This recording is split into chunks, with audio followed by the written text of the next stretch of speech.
How we doing, folks? Your host Moose here on the Pitt Panthers Football Network. We welcome you back to our Season 4 Week 13 around the NCAA Recap show. Of course, your Pitt Panthers coming off of a 28-14 victory over the North Carolina Tar Heels. A just good balanced game from the offense. Very good passing attack. The rushing did well as well. 280-plus passing yards, 160-plus rushing yards. A really good offensive game, one that we don't typically expect from the team. And the defense was solid. You know, more yardage than we typically like to give up. But North Carolina, once they got behind, they were passing a ton. 43 pass attempts. So, of course, to come out with 249 yards really isn't that bad, to be honest. And really a lot of the yards came when they tired out our defense. They ran the hurry up and it caused us to have the defense come off the field a few times, but we still came away with the victory, and it's one we're very, very happy with. Big game for CJ London rushing the football as well. But around the NCAA and the ACC, let's take a look at what's happened. NC State 20-14 victory over Louisville, who's ended up having a terrible season, 5-7, and they beat us, which isn't great. But NC State won, so that means they'll be playing Wake next week for the ACC Atlantic crown. Miami beat Virginia 30-29. Duke gets their first ACC win over Georgia Tech. Florida State beats Syracuse. Clemson smoked Boston College, and Virginia Tech blows out Vandy in another non-conference game. I think they've had 2 in a row now. They had Washington State and then Vandy, so interesting scheduling for Virginia Tech. But around the top 25, of course, Texas smokes West Virginia 45-17. Kansas State, a nice, easy, complete victory over Kansas 35-21. Penn State bounces back after 2 straight losses to beat Michigan State 38-21. Ohio State escapes against Indiana. It went into overtime in Bloomington, but the Buckeyes did win 42-35. Arkansas State goes to 9-1 with a victory over Troy. Bama beats Texas A&M. Bit closer than they'd probably have liked, but they still get the victory. Complete win for Florida over Missouri, 34-21. UAB, another easy victory over Western Kentucky, this time 34-15. They just keep on winning. It's incredible. Houston blows out Tulane. Army with a surprising victory over Stanford after losing to NC State. Army gets another win. They're 9-2, which is incredible. LSU and Auburn, your game of the week. These were huge games. Joe Burrow over 300 yards, 4 touchdowns. Auburn's quarterback Woody Barrett, too. He threw for a touchdown, ran for 2 touchdowns, and had over 300 total yards of offense himself. He actually ran for like 150-plus yards as well. Incredible game there as LSU knocks off Auburn in a 2-versus-3 battle, as it were, this week. And then the big news, UCLA no longer unbeaten. They lose again late in the season. Similar to last year, they were 12-0 and then lost to Washington. This year, they are 11-1 because they lose to USC in overtime. They got a field goal, and then USC got a touchdown in overtime. So a huge victory for the Trojans, but UCLA is still going to win their division, so it doesn't really mean that much. Oklahoma State wins. Oklahoma wins, so all the big teams in the Big 12 winning. And then Georgia knocks off Kentucky, who's having a horrific season, but a big win for the Bulldogs as it clinches the SEC East for them, and they'll be in the SEC championship game. Round the NCAA Players of the Week, Devin White, forced fumble and a pick in the victory over Auburn for LSU. Kirk Johnson in the victory over West Virginia, 324 rushing yards, 49 receiving yards, 3 touchdowns. Huge game for the redshirt senior as Texas looks to potentially get into the playoff this season. In the ACC, Bryce Perkins, huge game despite losing to Miami, 252 passing yards, 139 rushing yards, 3 total touchdowns. And then Charles Cook, the redshirt sophomore defensive end for Clemson, had 2 sacks, forced a fumble, and had 5 tackles for loss in Clemson's victory over Boston College. So some good news there. In the Heisman race, of course, you can see Joe Burrow still top after 319 passing yards, 4 touchdowns over Auburn. It's kind of moved around a bit. Kendall Hinton had the week off, so that's why Felipe Franks and Tommy Stevens moved up ahead of them after big games. Nick Brossette also had a big game for LSU. You can check out their stat lines if you want to pause it. But what's coming out this week? The college football playoff rankings. I always do 2 sets of rankings before we release the final. So we had it after week 10, and now we're having it again after week 13. We'll have the college football playoff rankings coming up after we go through the current top 25 rankings. But as you can see, Heisman race, Joe Burrow leading the way. I think Kendall Hinton could catch him if he somehow wins the ACC and has a couple big games, but otherwise it's probably Burrow's to lose. Coaches poll, though, LSU is now number 1 again after beating Auburn, who falls back to number 6. Ohio State drops to 2. UAB's up to 3 with their undefeated record because the game just pushes undefeated teams into the top of the polls. It's just always what's going to happen. Oklahoma State sitting at 7 and 8. Texas is at 5, so a lot of Big 12 teams there, even though I don't know that any of them are the best Big 12 team right now. Kansas State's been very good as well. NC State's in the top 10. UCLA falls back to number 9 with their loss, but they're still 11 and 1. So you have a lot of teams that are going to be very interesting coming up. Bama and Auburn still have to play each other. Oklahoma, Oklahoma State, Texas, and Kansas State all are going to have to play each other coming up in the next couple of weeks. UCLA still has their conference championship game. NC State has to play Wake. Pitt is at number 11 at 9-2. We're the first 2-loss team in the polls. And I mean, criminy, if we beat Miami, we then have the ACC championship game to potentially go to 11-2, and who knows what we could be writing about the rest of the polls. So you can see the rest of the top 25. USC's up to 17 with their win over UCLA. So some good movers there, as well as some interesting teams receiving votes. Rice, Ohio, Army, teams of that nature. But we take a look at the college football playoffs as they stand right now. LSU's still number 1, like they were in the previous polls. Ohio State jumps up to 2 from number 4. Bama's up to number 3, and Auburn falls from, I think they were 2, now to number 4. Penn State was originally in the top 4. They're now number 14, so they're out of the top 4 as well. But you see some movers. Interestingly enough, Auburn and Bama are in the top 4 right now. That's really just because of their current records and who they've played. They still have to play each other, so one of them is going to get one more loss.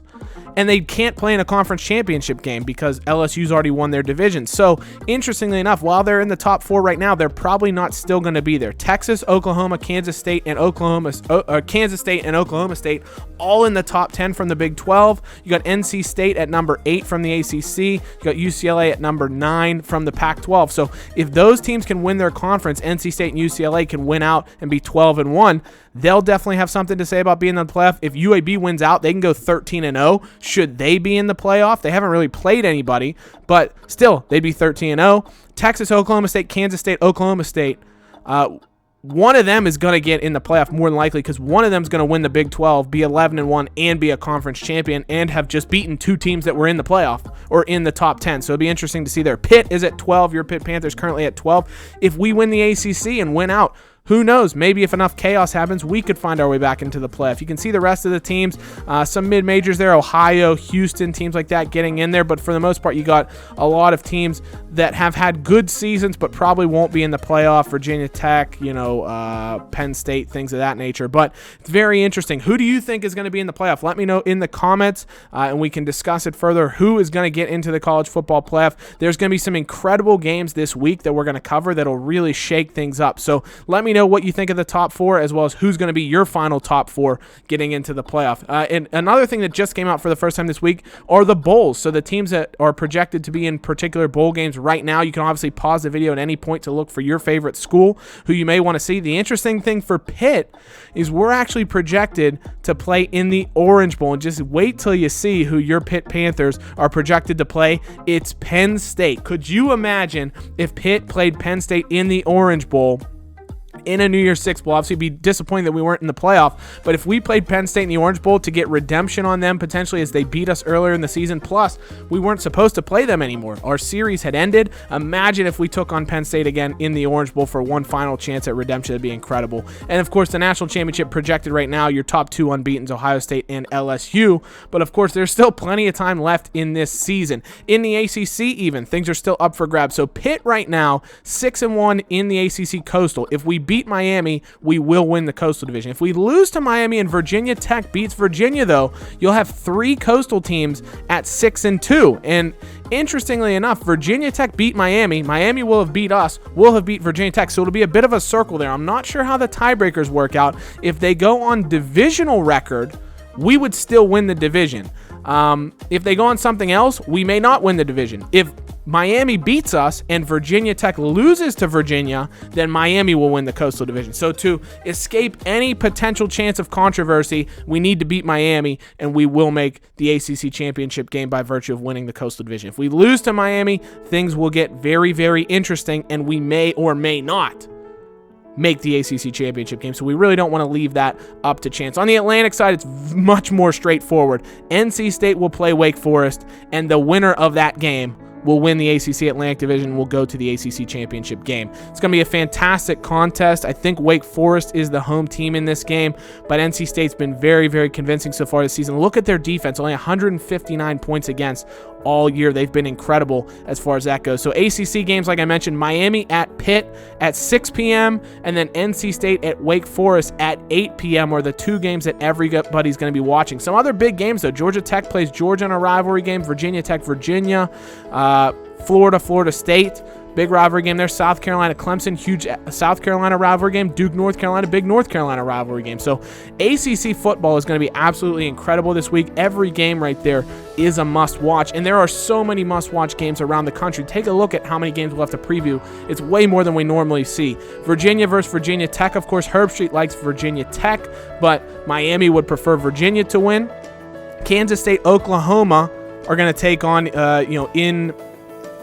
with Oklahoma being the host. Herb Street likes the Sooners in this game, but Oklahoma State's been very, very good this year. Their only loss is barely to Auburn, who is number 4 in the rankings right now. Texas, Oklahoma State, another huge game at Oklahoma State in Stillwater, but the Longhorns looking to get a victory there because right now the Big 12 is crazy. You have 4 teams at 6-1 or better, and they all play each other in the next 2 weeks. Oklahoma, Oklahoma State, and Kansas State and Texas play each other next week. So no matter if Kansas State and Texas win, they'll have a play-in game essentially for the playoff to go 9-0 in the Big 12. It'd be incredible. A Sun Belt Championship game, essentially. Arkansas State takes on Louisiana Lafayette. Winner will be 6-1 conference and will win the Sun Belt more than likely. Ohio State, they're in the Big 10 Championship game, but they still have to play Michigan. It's going to be a tough game. The Wolverines have been hard to figure out this year. The Iron Bowl, Auburn versus Bama. 2 incredible teams. Look at those defenses going up against each other. Great scoring offenses as well. That's going to be a great battle between those two teams. Winner might potentially sneak in the playoff. Florida State, huge Florida rivalry game there. May decide the Heisman because Felipe Franks is right in the conversation. LSU, your top-ranked team, they might still not go undefeated in the regular season if they lose to Arkansas at Arkansas this week. Who never knows? The Cinderella tie story could come up with something crazy. UAB looking to win the Conference USA title in the regular season. They'll still have the championship game, but if they can finish their undefeated regular season against Southern Miss. South Carolina versus Clemson, that's just a big game in terms of pride in South Carolina. Huge rivalry game between 2 ranked schools this year. Notre Dame, USC. USC's coming off a victory over UCLA, but now they got to play the Fighting Irish, who are a great team in their own right, and USC has had a bad defense this season, so that'll be an interesting game to watch. The ACC Atlantic Championship game basically going forth this week in Winston-Salem. Wake Forest hosting North Carolina State. Should be a great game. Real juxtaposition between a great rush offense and a great pass offense. And, of course, North Carolina's defense has been just ridiculous this season if you take a look at those stats. And finally, you can almost consider it the ACC Coastal Championship game because Miami and Pitt are the 2 teams with, I think, the greatest chances to win the Coastal. Pitt's probably at a higher percentage than Miami just because of the weird scenarios we may run into.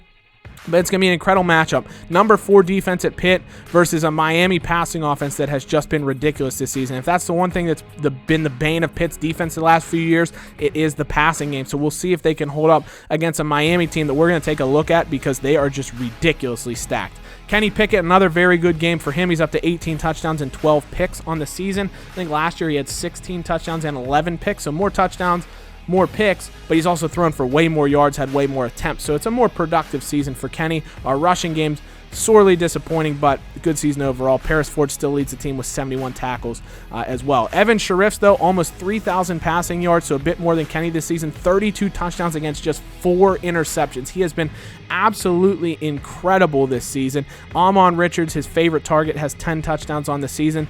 Just been ridiculous for what Miami can do. Now, interesting to look at their schedule. They have lost, like we said, to Virginia Tech. They also lost to North Carolina. So 2 good losses in the ACC. They've beat Notre Dame and they beat Tennessee, but otherwise they haven't really beaten anyone that's got a great record. Virginia's been a good team, but of course, they had a close victory there, close victory over Duke, close victory over Georgia Tech. So they've had a lot of tight wins. They haven't really blown anybody out other than Toledo and Notre Dame. So it'll be interesting to see what Miami team we see, especially with them away from home in the cold, that they'll be sure to see at Heinz Field. Travis Homer will be playing through an injury. He's definitely going to play with his pulled groin that he's coming back from. And Romeo Finley will be out of the game, though, with a foot fracture that he has not completely recovered from. But with the talent level they have, they're not going to miss him that much. If you take a look at their roster, it is just ridiculous, the level of talent that Miami does have. we're like a third of the way through their roster, and we're still in the 87s, the 86s, the 85s. You can get halfway down the roster page before you get to anybody that's not in 80 overall. It's absolutely ridiculous the quality of player they have. Their backup quarterback's a 93 overall. He'll be starting next season, so we're not even going to get a reprieve next year. Evan Sheriff has been incredible for them his second year as the starter.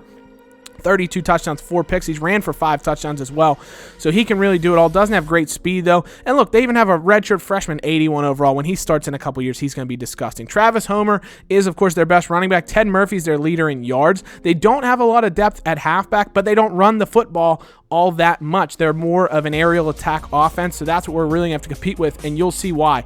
3 receivers of 94 overall and 96 speed or better. 4 receivers with 93 speed or better. Derek Sisk, the redshirt sophomore, has great speed as well. I mean, this team is just absolutely disgusting. The riches they have catching passes is just ridiculous. Amon Richards leading the way, of course, has been sensational for them over the 4 years. If you'll remember, he was a focus of our season preview. And then they have 2 tight ends at 89 or better. Michael Irvin Jr. and Haskins, both with plus speed, 85, 86 speed. So they're going to be a nightmare for our linebackers and players like that in coverage. Their line is very good. You can see they have 2 sophomores starting on their line who are both high 80s overalls. And then the rest of them are seniors who are 89 or 90 or above. Defensive line, pretty good. They have Pachan, who's a good starter. Bethel is his backup. Neither of them are superstars, at least for us, so 87, 85. What I will say that's interesting is if you put their defense up against our offense and our defense up against their offense, if you look at them ratings to ratings, it's actually pretty even, I will say, because they don't have a ton of depth on defense. They have Ryan Fines, who's good, but their backup's not great. Their linebackers are good. Zach McLeod, Shaq Quarterman's an absolute beast in the middle of the field, and then they do have Michael Pinckney as well, All-American, with very good speed on the outside. But they're not spectacular up front, and their secondary is pretty good, but not great. Now, their offense is fantastic, but our strength is our defense as well. They have great receivers, but our secondary might be the best part of our defense. Their offensive line is very good. We have a great defensive line. So it'll be interesting to see how those match up. You can see cornerback-wise, they have 3 good corners, but then beyond that, not a ton of depth. Robert Knowles, a good free safety. Chad Bailey is the backup free safety. He will probably be the one that is going to be starting at strong safety with Romeo Finley out of the game, but they have Jermaine Brock, a true sophomore, who's very good as well. So Miami's team as a whole is spectacular. Their kicking game's not great. Singleton's okay. Stewart's okay. Kind of reminiscent of ours, but their team as a whole is incredible. It's going to make for a fantastic regular season finale. Let me know in the comments. Have a discussion. Who's going to win? Will Pitt beat Miami, and what will the score be at Heinz Field? Who's going to come out of the other conferences to potentially make the playoff? Who's going to win some of the big games on tap this week as well? So as always, guys, thank you so much for watching. Hail to Pitt. We'll see you soon. Take care. Bye-bye.